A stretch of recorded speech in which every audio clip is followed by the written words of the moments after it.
Hey, I'm Jeff Sims. Today is Wednesday, the 1st of February, and these are the breaks.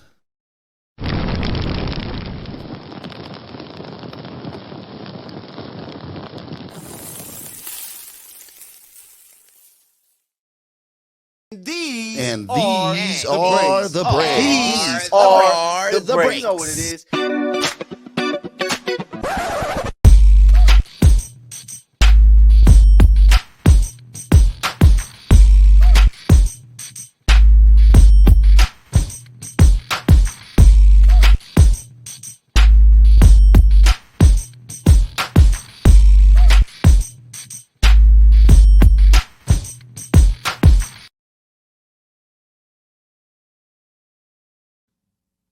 And today, we're going to start with the segment, Break It or Leave It. It's basically buy or sell, so real easy to keep track of. Nothing to see here. NBA referee Eric Lewis has absolutely nothing to hide, except the fact that his entire family are Boston Celtics fans. Do I think NBA games are fixed?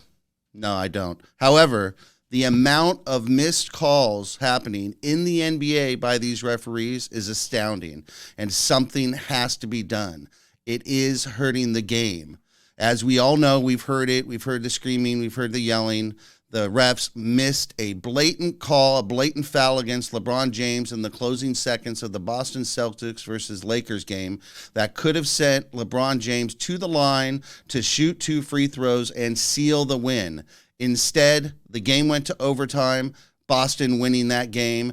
This has happened to the Lakers at least 4 times this season and will continue to happen if there's no changes being made.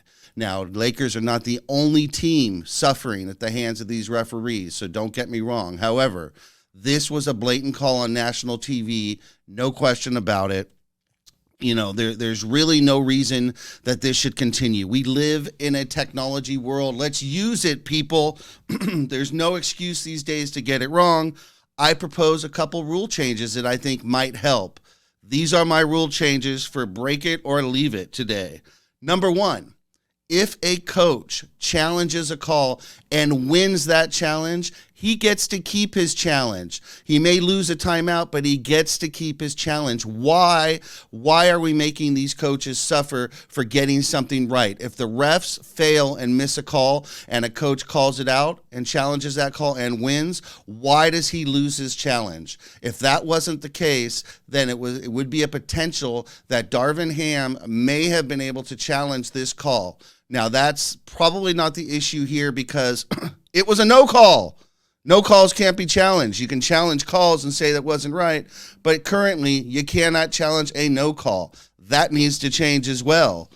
Rule number 2 that I would change is we need to utilize, like I said, this technology.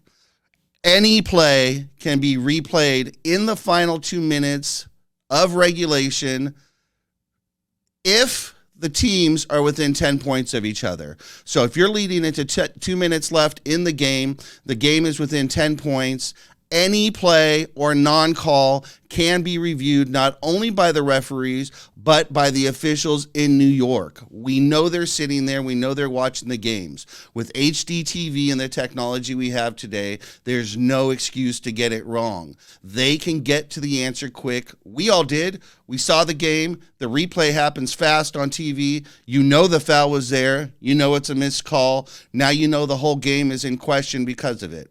It's not right. The NBA has to get this straight. So again, I am proposing 2 rule changes. Number 1, they get to keep their challenge if they get it right, the coaches. And number 2, all plays and non-calls can be replayed in the final 2 minutes of an NBA game so long as the score is within 10 points of each other.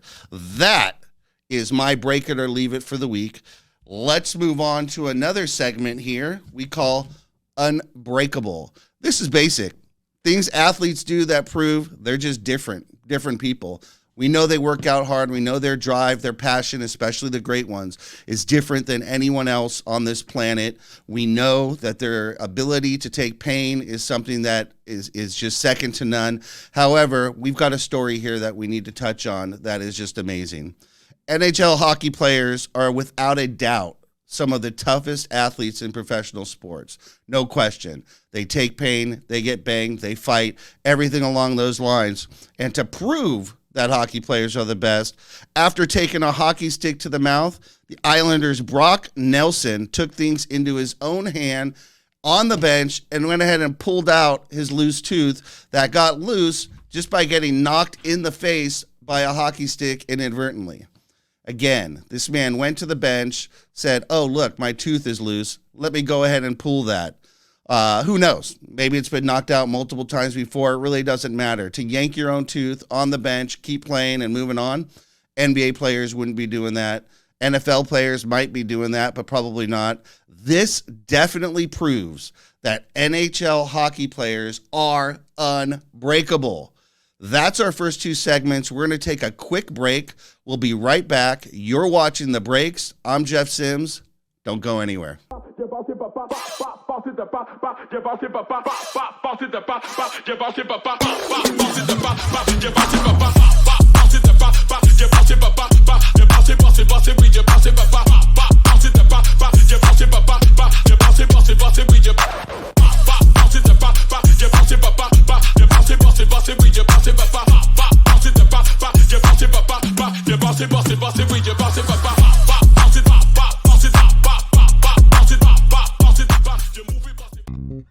United One Protection Services. With over 30 years of experience, United One Protection Services has more expertise and knowledge than the other security companies combined. Residential, commercial, municipal, or institutional, United One Protection Services does more than just security. We protect your livelihood. United One Protection Services.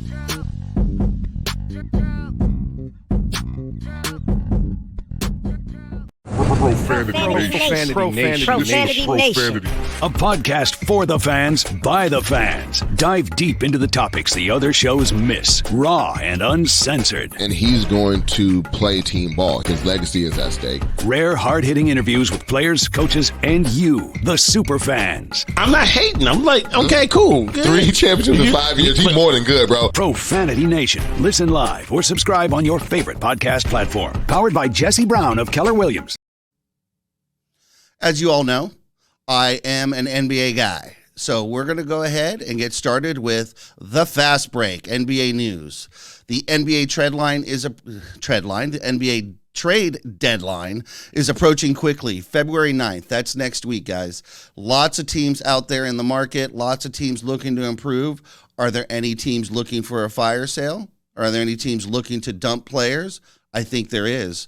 The biggest question that we have here on the breaks is, will the Lakers make another move? Their trade for Rui Hachimura was a great move. It bolstered their wing defense, got rid of one of their guards, which they were heavy on the guards positioning. And we all know Darvin Ham likes to play his 3-guard rotation. So if we minimize that a little bit, perhaps that will help him get that rotation fixed, because it ain't working, Darvin Ham. But will the Lakers make another move? I think they will. I think they have to. They know they have the pressure. They are the team with the biggest pressure approaching the trade deadline, being that they have LeBron James. LeBron James is performing at a absolute beautiful caliber. He is 38 years old, and since he turned 38, he has been nothing short of tremendous. He is quickly approaching the all-time scoring record in the NBA to overtake Kareem Abdul-Jabbar. Many people, including Kareem himself, thought that record would stand forever, but we all know what records are made to do. They're made to break. That's right. Here on The Breaks, we break records. So LeBron James is approaching that, but he needs help. He needs help, people, and Rob Pelinka is the man to help him. So you have to wonder, which teams are going all in? Which teams think that they're on the cusp and just one piece away from making a title run in the 2023 NBA season? We may have to wait and find out, but I think there's a few teams out there that are looking to make some changes. There's rumors that the Clippers' Kawhi Leonard would like help at the guard position. He's mentioned a Kyle Lowry. We'll see how that goes, or maybe someone else. But the teams that are going all in, I think those are going to be those bubble teams, the ones that are just on the outside, teams like the Lakers, maybe even Golden State. We know that they have issues with Draymond Green coming up in contract talks, and he may not be re-signing. So the question is, do the Warriors want to let Draymond Green walk away for nothing, or are they going to trade him to a team so that they can get assets for Draymond Green? That one we'll have to wait and see. And then I have a question for you. Who is the team most likely to overpay before this trade deadline? I think we have to stick with our Lakers again. They have the most pressure on them to succeed this year with an aging LeBron James. But even with the aging LeBron James, he's like a fine wine. He only gets better with time. Money Mike might question that, but we know it's true. He's getting better. His stats say that, and he will soon be the all-time leading scorer in the NBA. But we're looking at which teams and which players we know may be on the trading block or unhappy. Let's start with Bulls' Zach LaVine. Zach LaVine, one heck of a player. I think the Lakers could really use him. Rumors are that the Lakers are a destination he would like to be at. So the question is, can the Lakers make a trade with any team other than the Wizards? They're successful trading with the Wizards. That we know. We have four former Wizards on the Lakers right now, but can they actually make a deal with a different team? Is Rob Pelinka capable of dealing with a team other than Washington? We'll see. As we mentioned, the Warriors may be a team looking for a trade. The Pacers, we know that they're now signing Miles Turner to an extension. Does that mean he's staying, or are they going to trade that away like the Clippers did with Blake Griffin, signed him to an extension and then traded him away basically in the same week? And then we know the Pistons have been shopping Bojan Bogdanovic for pretty much last couple years, this season for sure. Will he finally get traded? And who is the trade destination? Where will he go? Only time will tell, but things are getting excited here in NBA land. And as I said, trade deadline is next week. So we'll have one more update before it hits, and we could have some breaking news before then. So keep your eye on the ball, keep your eye on Instagram, and keep your eye on the breaks, because you'll know it. We'll have it here first. Don't you forget about that. Let's move on to our next segment. This is called Breaking the Bank. It's easy. Stories about athletes or celebrities and their finances. This time we're going to leave the sports world and we're going to hit the music world and artist world. There's been a very hot trend going on, and I'm not sure if you've seen this, but the hottest trend are that artists are currently selling their entire music catalog to investors. They are cashing out, and some of these deals are impressive. The amount of dollars that they're bringing in. Now, this isn't exactly a new thing. However, large catalog sales have been increasing in popularity recently. Some of the artists that have recently joined the cash out club is Justin Bieber sold his entire catalog for $200 million. Justin Timberlake, $100 million. David Bowie's $250 million. And Bob Dylan as much as $400 million. Other artists that have recently sold their catalogs include Neil Diamond, Phil Collins, and Genesis. Even Stevie Nicks has sold her catalog, including music she wrote with Fleetwood Mac. Now, what's behind this trend and why now? Well, it's easy. Streaming music is big business, and promotional use of iconic songs from movies, TVs, commercials, or advertising is even bigger. The money that these songs make to be played in a commercial or in a movie is outstanding. Investors are currently willing to break the bank and pay up to 30 times the annual value of the music to own the rights. When these investors purchase these catalogs, that's right. They own the rights. They own the music. They own the right to choose where it's played, how much it costs, and when you do or do not hear this music. And the artists are taking advantage of it. Who will be the next artist to sell their catalog and cash in big? How long will this last? Is it a trend? Will it continue? Only time will tell, so we'll have to wait and see. Let's move on to one more. Breaking all the rules. This one is pretty easy. We've got breaking all the rules, and this one I'm giving a technical foul. We have to go to Virginia, and I'd like to introduce you to Arlisha Boykins. Alicia Boykins, you are the breaking all the rules technical foul for today's show. After Alicia came up one player short for a club basketball tournament, the 20-year-old high school coach decided she knew what to do. She was going to impersonate a 13-year-old player and play on her own team. That's right. The 22-year-old high school basketball coach from Virginia decided to suit up for her 13U club basketball team and play in the tournament. 22-year-old playing in a 13U tournament. She has since been fired, and understandably so. You have to wonder why she would do something like this, why she felt it was so important to win, but it really doesn't matter because Alicia Boykins, you give new meaning to breaking all the rules. You get a technical foul, and unfortunately, you've been fired, and justifiably so. All right, everybody, we're going to take one more quick little break here.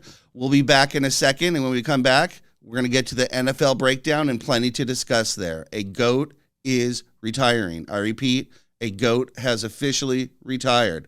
We'll be right back with the NFL breakdown. Don't go anywhere. Profanity Nation. A podcast for the fans, by the fans. Dive deep into the topics the other shows miss. Raw and uncensored. And he's going to play team ball. His legacy is at stake. Rare, hard-hitting interviews with players, coaches, and you, the super fans. I'm not hating. I'm like, okay, cool. Good. 3 championships in 5 years. He's more than good, bro. Profanity Nation. Listen live or subscribe on your favorite podcast platform. Powered by Jesse Brown of Keller Williams.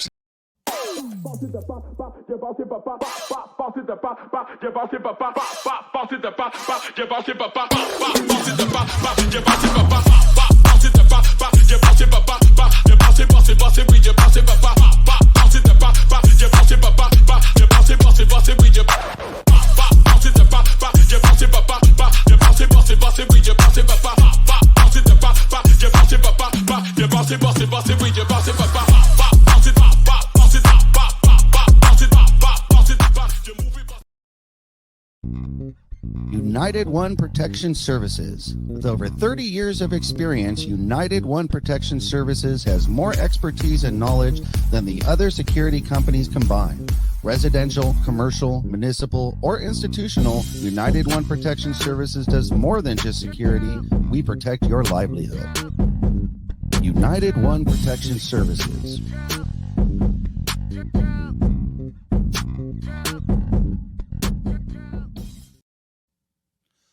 We're back, everybody.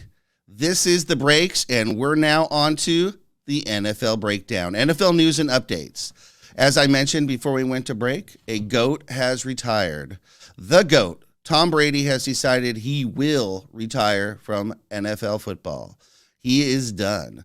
In a No Frills Twitter video, Tom has announced his retirement from the game after 23 years, and he is done playing football. Brady will go down as the greatest quarterback of all time, no question, and only time will tell if his accomplishments will ever be matched by another player. I don't think so. Of course, we all know records and rules are made to be broken here on the breaks, but there is nobody in line currently that is anywhere close to Tom Brady's stature or abilities, so this one will hold for quite a while. Now, don't worry about Tom Brady. He has plenty of opportunities leading up, and he'll be quite busy in his post-game career. He will most likely be broadcasting football games, calling football games, and make a great living doing it. No more getting banged up, no more bruises, no more practices, no more football for Tom Brady. You've been great, GOAT. We salute you. We appreciate your time. We appreciate your efforts.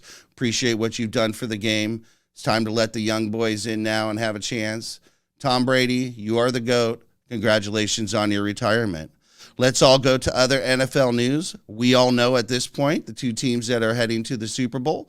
You have the Kansas City Chiefs versus Philadelphia Eagles. Super Bowl scheduled for Sunday, February 12th, and we're looking forward to this great game. Jason and Travis Kelce become the first brothers to meet in the Super Bowl. That's right. The first brothers to play against each other in the Super Bowl. This ought to be fun. This ought to be great. We want to see who the parents are rooting for. Who exactly are the parents rooting for? You know they're rooting for both and they don't care who wins. But we'll see how the brothers rib each other and how this goes. But that's exciting to see two brothers play. Let's go ahead and take a look at each team and some of the questions that we may want to keep an eye on as we go into this Super Bowl. For Kansas City, it's simple. Patrick Mahomes and his high ankle sprain. How is it and how will he be for the big game? There's no doubt he can play through some pain. We saw him do that in the championship round. But high ankle sprains are the worst. We know, friend of the family here, Marco Nunez, he's explained high ankle sprains are extremely painful and they limit mobility. So this is a big question mark leading into this game is how can Mahomes heal and how healed will he be for this big game? I can assure you that the Philadelphia Eagles will be going after him and trying to pressure him in the pocket to test that mobility. We'll see what happens, but I do believe, this is my pick, that if Patrick Mahomes can stay healthy, can stick through the whole game, I do believe Kansas City will be taking home the Vince Lombardi Trophy on the Super Bowl, February 12th, I believe it is. Did I say February 12th? I did. On the 12th, Super Bowl Sunday, I do believe, as I said, Kansas City, Patrick Mahomes will take the Super Bowl title if he's capable of playing on that high ankle sprain. Let's get to the Eagles. The question for the Eagles is simple. Can they sustain the momentum that they've carried the entire season? They've been consistent. They have a great record. They've played well. Philly is the more complete team in this game. They have solid play from both their offense and defense this year. Can the Philly fans be taken to the promised land? Will the Eagles pass rush penetrate the line, and will they be successful in pressuring Mahomes?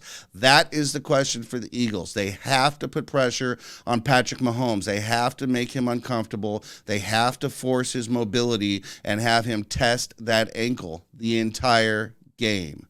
That is the key to the Eagles winning.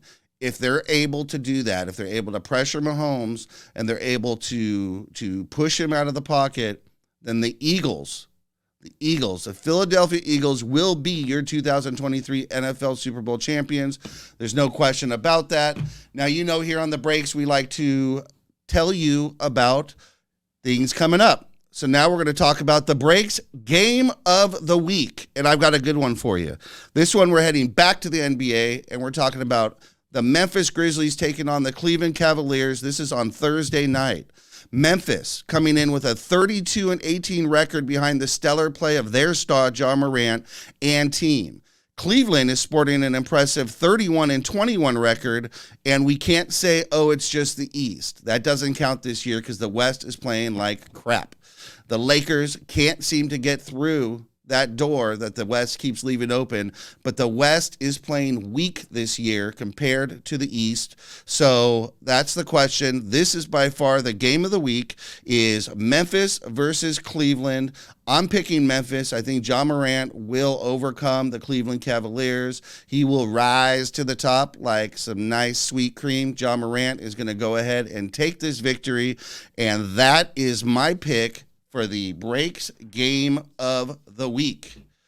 Let's go ahead and head to my favorite segment.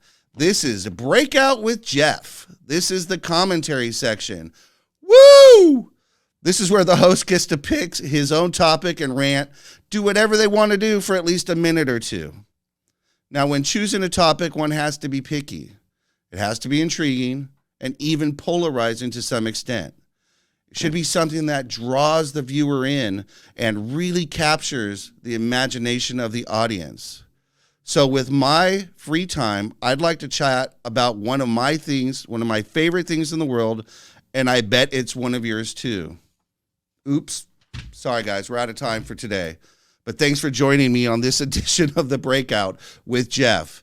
In closing of this episode, I'd like to touch base on one of our co-hosts here, Fredo Cervantes, co-host Fredo. He will be in the building tomorrow hosting the breaks. Don't miss it. Tomorrow, Thursday, 12 noon Pacific. Every Tuesday, Wednesday, and Thursday, the breaks on Infinity TV at 12 noon Pacific. But we've got Fredo Cervantes. He's hosting his episode tomorrow, and there's no doubt he'll be coming in happy and bragging. He won another bet over the Profanity Nation's Money Mike. He took Boston versus the Boston Lakers, and he won. I'm sure he's happy about that. Money Mike, if you missed it, came on to Monday Night Fredo and paid Fredo in quarters. So Money Mike is a little sour, and as Fredo put it, he's in his feelings right now. But Fredo is riding high, and we'll see how he's doing. I guess Money Mike is now just Mike again. I don't know. We'll see how that goes. But the Monday Night Fredo episode, you absolutely have to see. Go check it out. It's right here on Infinity TV streaming channel. Money Mike questions Fredo's Laker fanhood.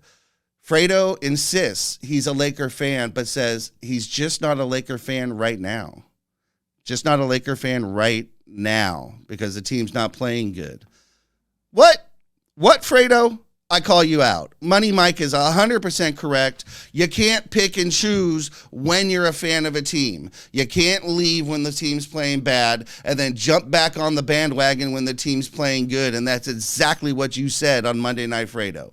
You said that right now the team isn't playing well, so you don't support them. But if they get a better coach, because we know you don't like Darvin Ham, that you'd be back to root for the team. That's not a fan, Fredo. A fan sticks through it thick and thin. A fan sticks through the good times and the bad times. You can be honest about the team and say you don't like their play, but to say you're not currently a fan and you're waiting for them to get better, that, my friend, is a bandwagon fan. That, my friend, is Fredo Cervantes. He's the host tomorrow night. Be sure to give it to him on the breaks at 12 noon on Infinity streaming channel, only on YouTube. This is Jeff for the breaks. I'm out of here. Another week gone. I'll see you guys next week. Don't miss a thing. Infinity TV. We'll see you.